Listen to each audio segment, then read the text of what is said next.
दोस्तों, स्वातंत्र पूर्व से ही षड्यंत्र रचा जा रहा है अपने देश के विरोध में। अपने देश के विरोध में स्वातंत्र पूर्व से ही षड्यंत्र रचा जा रहा है। मैं आपके सामने कुछ मुद्दे रखता हूँ, आप समझ जाओगे। अभी जागो, अभी जागो, अभी नहीं तो कभी नहीं। दोस्तों, ये मेरा जो वीडियो है वो वायरल कीजिए। मैं आज तक ऐसी मैंने बात कभी नहीं की है। मैं क्यों कह रहा हूँ कि आपके सामने वास्तव रखने की कोशिश कर रहा हूँ, आपको जगाने की कोशिश कर रहा हूँ। जितना भी आप वायरल करोगे उतना देश के हित में है, देश के भले के लिए। इसलिए मैं आपसे गुजारिश करता हूँ, ये मेरा वीडियो जितना भी हो सके उतना वायरल कीजिए। मैं आपको वास्तव आपके सामने रख रहा हूँ।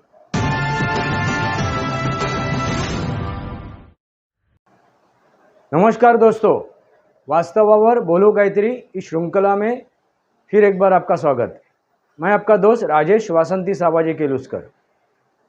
दोस्तों, ये वीडियो जो मैं बना रहा हूँ उसके पीछे एक ही मकसद है, जगाने की, आपको जगाने को।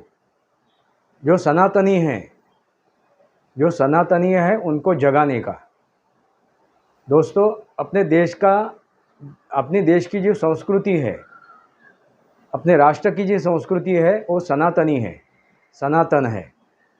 और इसी सनातन संस्कृति को मिटाने की कोशिश की जा रही है। वो काफ़ी वर्षों से, हजारों वर्षों से ये सनातनी संस्कृति मिटाने की कोशिश की जा रही है। मगर दोस्तों, अभी जो षड्यंत्र रचा जा रहा है वो षड्यंत्र भारत स्वतंत्र होने से पहले का है, पहले से ही है। दोस्तों, मेरे मुद्दे समझ जाइए। जिस कांग्रेस की स्थापना की वो स्थापक कौन था, स्थापना करता कौन था? वो अंग्रेज था, एक अंग्रेज अधिकारी था। दोस्तों, जो गुनहगार है, जो इस देश का विरोधक है, इस देश का दुश्मन है, वही अपने देश के लिए, अपने भारत देश के लिए एक संगठन निर्माण करता है और दिखाने की क्या कोशिश करता है? भारतवासियों के लिए मैं ये संगठन निर्माण कर रहा हूँ। कोई मान लेगा क्या? चोर ही थानेदार बन जाए तो कौन मानेगा? शुरुआत यही से शुरुआत हुई दोस्तों। और बाद में उस संगठन का सर्वे सर्वा कौन हुआ? मोहनदास करमचंद गांधी। उन्होंने शुरुआत से एक मंत्र दिया, अहिंसा परमो धर्म। दोस्तों, ये आधा अधूरा मंत्र उन्होंने अपने देश को बताया। अहिंसा परमो धर्म हम मानते हैं, सनातन संस्कृति में यही सिखाया गया है, अहिंसा परमो धर्म। मगर जब धर्म के ऊपर संकट आता है तो क्या करना चाहिए? धर्म हिंसा तथैव चहा, धर्म हिंसा तथैव चहा, यानी धर्म के रक्षण के लिए, धर्म को बचाने के लिए हिंसा करना गलत नहीं है, कानूनन, यानी किसी की भी नहीं। क्या वो एक समाज की एक घोषणा है, सर तन से जुदा, सर तन से जुदा, वैसी नहीं, कानूनन समझ के, सोच के, अध्ययन करके वाकई में ये अधर्मी है कि नहीं, ऐसे अधर्मी को निपटाना जरूरी है, उसकी हिंसा करना जरूरी है। वही तो महाभारत में हुआ, वही तो श्री कृष्ण ने किया। आखिर में उनका वध करना पड़ा जो अधर्मी थे, जो धर्म के खिलाफ थे। दोस्तों, तो आप समझ जाइए शुरुआत कहाँ से हुई। पाकिस्तान का बंटवारा हुआ, तभी यही अहिंसा परमो धर्म बोलने वाला जो व्यक्ति था वो क्या बोले थे कि मेरे शव के ऊपर बंटवारा होगा। उनका तो शव गिरा नहीं, स्वतंत्र होने के बाद, बंटवारा होने के बाद, मगर लाखों शव पाकिस्तान से एक ट्रेन में भर के यहाँ पे पहुँचे। बाद में हिंसा का दौर चला, हिंसा हुई, मगर शुरुआत कहाँ से हुई? पाकिस्तान से। जो बंटवारा हुआ था उसके बाद जब वहाँ से सनातनी लौट रहे थे, तभी उसी ट्रेन में जितने भी सवारी थे उनकी हत्या की गई। किसी को भी छोड़ा नहीं, बाल बच्चों को भी छोड़ा नहीं। दोस्तों समझ जाइए मैं क्या कहने की कोशिश कर रहा हूँ। उसके बाद यही अहिंसावादी ने क्या षड्यंत्र रचा? जो काबिलियत नहीं है, जिसको काबिलियत नहीं है, जिसकी कुव्वत नहीं है, जिसकी क्षमता नहीं है, ऐसे व्यक्ति को उन्होंने क्या किया? पंतप्रधान बना दिया। हालांकि किसके तरफ थे? वल्लभ भाई पटेल के तरफ थे। ज़्यादा वोट, बहुसंख्यक वल्लभ भाई पटेल के तरफ थे, मगर नेहरू को जिसने भी पंतप्रधान बनाया ये षड्यंत्र ही था। दोस्तों ये षड्यंत्र का एक हिस्सा है। बाद में उसी व्यक्ति ने इंदिरा गांधी को गांधी बताया, यानी फिरोज गांधी को का नामकरण किया गांधी करके, भ्रमित करने के लिए, संभ्रम निर्माण करने के लिए। दोस्तों विदेशी ताकतें भी इस चुनाव को बाधित करना चाहते हैं, प्रभावित करना चाहते हैं, जैसे कनाडा, अमेरिका, चीन, पाकिस्तान, बांग्लादेश, ऐसे जो विदेशी ताकतें हैं टूल किट के माध्यम से और संभ्रम पैदा करके, गलत बातें करके, जो बातें आज विरोधी कर रहे हैं, जो नरेंद्र मोदी का विरोध कर रहे हैं, वो भी वैसे ही बातें कर रहे हैं। जो ये विदेशी ताकतें बातें कर रहे हैं, जो टूल किट उनके हाथ में दे रहे हैं, उसकी वजह क्या है कि इस चुनाव को बाधित करना, प्रभावित करना। क्योंकि ये चुनाव जो हो रहा है वो एक सोच के ऊपर है, एक विचारधारा के ऊपर है। विचारधारा क्या है? सनातन संस्कृति।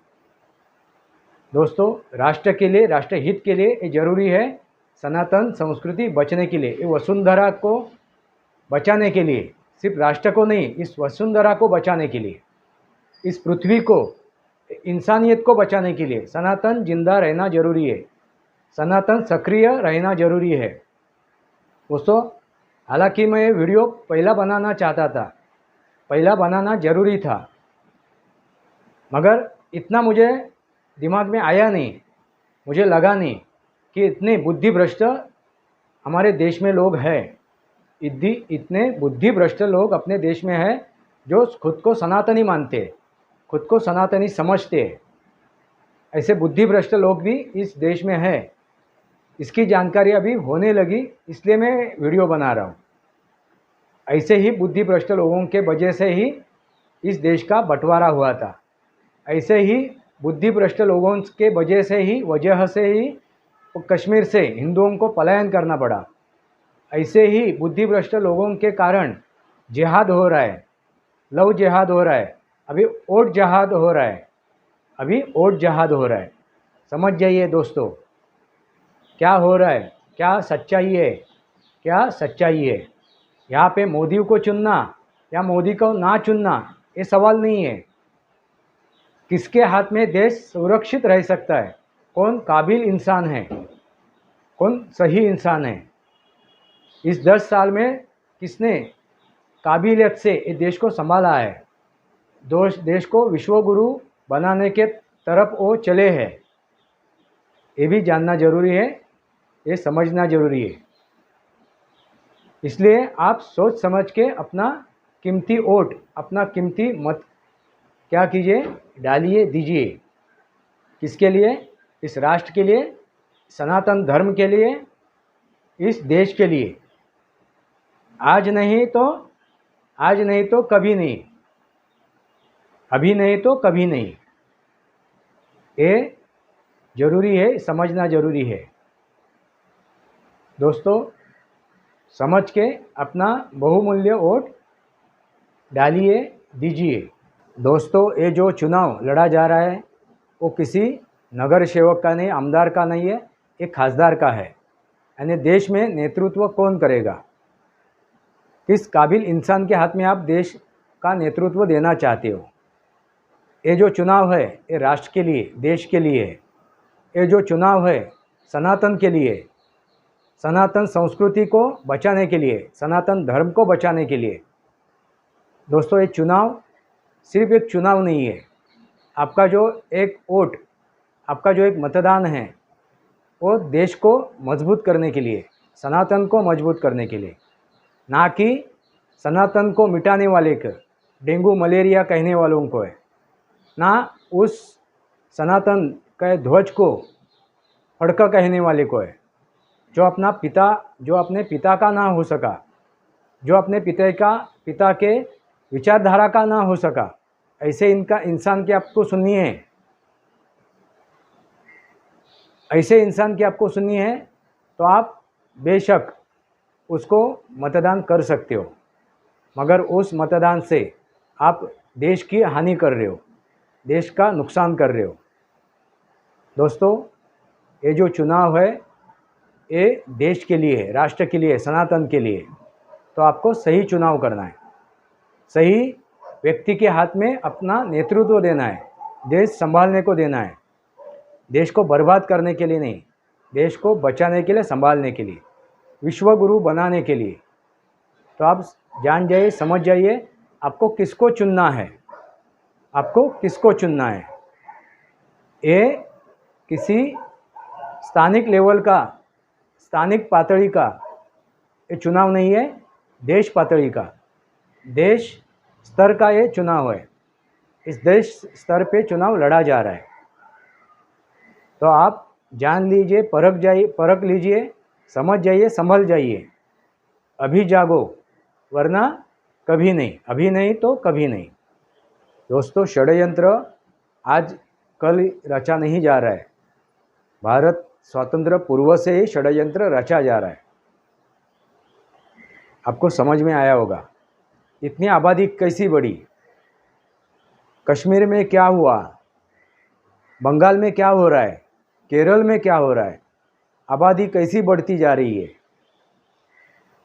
यूनिफॉर्म सिविल कोड क्यों रोका जा रहा है, एक देश एक कानून बनने के लिए क्यों रोका जा रहा है। दोस्तों, इसके पीछे षड्यंत्र है। उसके पीछे क्या षड्यंत्र है, तो सनातन को मिटाना।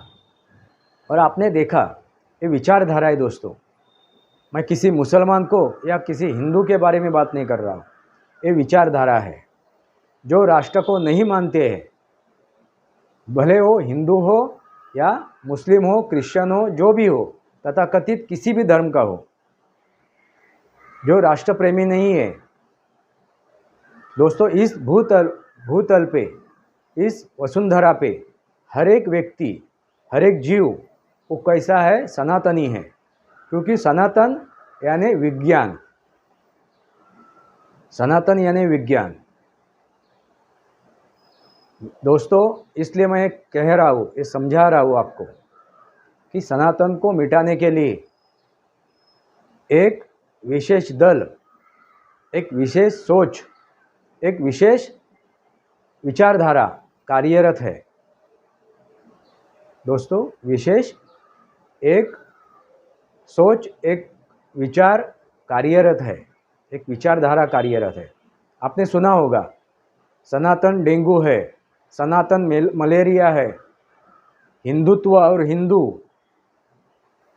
उसके बारे में बोला गया, भगवे ध्वज के बारे में बोला गया। भगवे ध्वज को फड़का, ये फड़का है।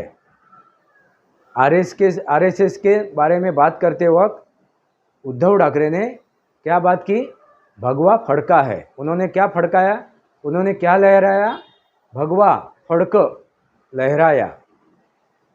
यानी उस भगवे ध्वज को उन्होंने कलंकित किया। उनका जो उसके बारे में उन्होंने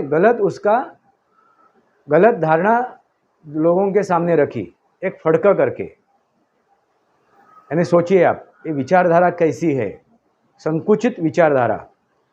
दोस्तों, खुद के लिए, स्वार्थ के लिए, खुद के मतलब के लिए जो राजनीति की जाती है वो देश विघातक है, वो संस्कृति मिटाने के लिए काफ़ी है। वही तो परिवार के लिए, खुद के लिए, अपने दोस्तों के लिए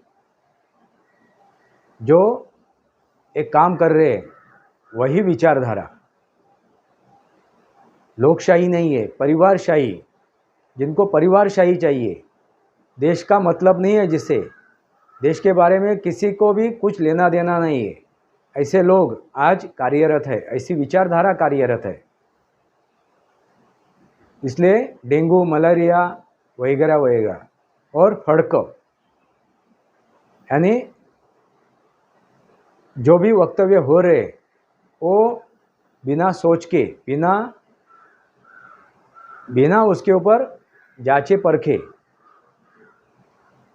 अनर-गलर बातें हो रही है। दोस्तों, बोलने के लिए काफ़ी कुछ है, उदाहरण देने के लिए काफ़ी कुछ है। आबादी बढ़ रही है, किसकी आबादी बढ़ रही है? गजवा हिंद क्यों चाहिए? ये गजवा हिंद का नारा क्यों दिया जा रहा है? 2047 तक गजवा हिंद साध्य करेंगे, इस देश से सनातन मिटाएंगे। दोस्तों, बंटवारे में तो आपने पाकिस्तान ले लिया था। इस देश के जो रत्न हैं, बाबा साहेब आम्बेडकर, महामानव, उन्होंने भी बताया था कि एक भी मुस्लिम यहाँ पे रहेगा तो इस देश की वो इज्जत नहीं करेगा। सभी मुसलमानों को पाकिस्तान में जाना जरूरी है और वहाँ से सभी हिंदुओं को, अन्य धर्मियों को देश में आना जरूरी है, मगर ये माना नहीं। क्यों? क्योंकि सनातन संस्कृति मिटाने की कोशिश के लिए इनको यहाँ पे रखना जरूरी था। ये बड़ा षड्यंत्र है दोस्तों। डॉक्टर बाबा साहेब आम्बेडकर की भी मानी नहीं। उन्होंने जो भी सोच रखी है, जो उन्होंने लिख के रखा है पाकिस्तान बंटवारे के बारे में, आप जाके उनकी पुस्तक खंगालिए, आपको समझ में आ जाएगा। मुसलमान के बारे में उन्होंने अपनी बातें रखी है, लिखी है, वो भी खंगालिए, आपको जवाब मिल जाएगा। ये षड्यंत्र रचा जा रहा है। जिनको यहाँ पे रोका गया है उनको इस सनातन संस्कृति को मिटाने के लिए रोका गया है। दोस्तों, अभी भी जागो और अपने वोट का सही इस्तेमाल करो, सही जगह पे आप वोट दीजिए। ये जो चुनाव है वो किसी नगर सेवक का नहीं है, आमदार का नहीं है, ये देश का पंतप्रधान बनाने के लिए खासदारी का चुनाव है, देश का पंतप्रधान बनाने के लिए। तो आप पहले भ्रमित मत हो जाइए, जाति में मत बांटिए, जाति में मत बांटिए, धर्मों में मत बांटिए। इस देश को संभालिए, सुधर जाइए, जागिए। मैं किसी हिंदू को और किसी मुसलमान को, ना किसी क्रिश्चियन को, ना किसी अन्य धर्मों को, तो तथाकथित धर्म हैं, उनको धर्मियों को नहीं बता रहा हूँ। मैं क्या बता रहा हूँ? धर्मी और अधर्मियों को बता रहा हूँ, उनमें फ़र्क कर रहा हूँ। जागने को किसको कह रहा हूँ? धर्मियों को। अभी जागो, वरना कभी नहीं। वास्तवावर बोलू काहीतरी श्रृंखला को सब्सक्राइब कीजिए, बेल आइकन दबाइए। मेरे विचार सही लगे तो लाइक कीजिए। आज के लिए इतना ही। भारत माता की जय, वंदे मातरम। जय भारत, जय महाराष्ट्र।